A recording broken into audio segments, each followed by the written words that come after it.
Guys, this is Baba Yaga, a shed-built interceptor from Royal Enfield Motorverse 2023. അടിപൊളിയായിട്ട് ഒരു scrambler മോഡലാക്കി മാറ്റിയിരിക്കുകയാണ് നമ്മുടെ ഒരു സ്റ്റോക്ക് ഇന്റർസെപ്റ്ററിനെ. ഷെഡ് ബിൽഡ് എന്ന് പറയുമ്പോൾ വലിയ പ്രൊഫഷണൽ ടൂൾസോ അല്ലെങ്കിൽ ഒരു പ്രൊഫഷണൽ മോഡിഫയർ അങ്ങനത്തെ ഒരു എഞ്ചിനീയർ ഒന്നും അല്ല. സാധാരണ ഒരാൾ ഇതിൻ്റെ ഓണർ ഇതിനെ മോഡിഫൈ ചെയ്യുന്നതിനാണ് നമ്മൾ ഷെഡ് ബിൽഡ് എന്ന് പറയുന്നത്. അപ്പം അങ്ങനെ ബിൽഡ് ചെയ്തിരിക്കുന്ന വൺ ഓഫ് ദ കൂളസ്റ്റ് ഇന്റർസെപ്റ്ററുകൾ ഒന്നാണിത്. ഇതിലെന്തൊക്കെ വരുന്നത് നമുക്ക് നോക്കാം. ഇതിൽ നല്ല ബ്ലോക്ക് പാറ്റേൺ ടയേഴ്സ് ആണ് വരുന്നത്, ഫ്രണ്ട് ആൻഡ് ബാക്ക്. അതുപോലെ തന്നെ എക്സോസ്റ്റിൻ്റെ ആ ഒരു യൂണിറ്റിൽ ചേഞ്ച് വന്നിട്ടുണ്ട്, സീറ്റിൽ ചേഞ്ച് വന്നിട്ടുണ്ട്, ഹാൻഡിൽ ബാർ ചേഞ്ച് ചെയ്തിട്ടുണ്ട്. ബാറിൽ നമുക്ക് നക്കിൾ പ്രൊട്ടക്ടേഴ്സ് അല്ലെന്നുണ്ടെങ്കിൽ ലിവർ പ്രൊട്ടക്ടേഴ്സ് വരുന്നുണ്ട്.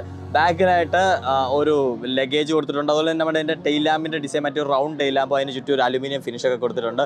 സോ വണ്ടി മൊത്തത്തിൽ കാണാനായിട്ട് ഒരു കിഡിലൻ പ്രീമിയം സ്ക്രാംബ്ലർ ലുക്കാണ് ഇപ്പോൾ വന്നിരിക്കുന്നത്. എഞ്ചിനിലൊന്നും തന്നെ വലിയ മാറ്റങ്ങളൊന്നുമില്ല. ഇതുപോലെയുള്ള ചെറിയ ചെറിയ എസ്തെറ്റിക് മാറ്റങ്ങൾ മാത്രമാണ് ഇത്തരം ഷെഡ് ബിൽഡുകളിൽ വരാറ്. അപ്പോൾ എന്താണ് നിങ്ങൾക്ക് ഈ ഒരു ഷെഡ് ബിൽഡ് റോയൽ എൻഫീൽഡ് ഇന്റർസെപ്റ്ററിനെ പറ്റി തോന്നിയെന്നുള്ളത് ഒന്ന് കമൻറ്റ് ചെയ്തേക്കുക. ഇപ്പോഴാണ്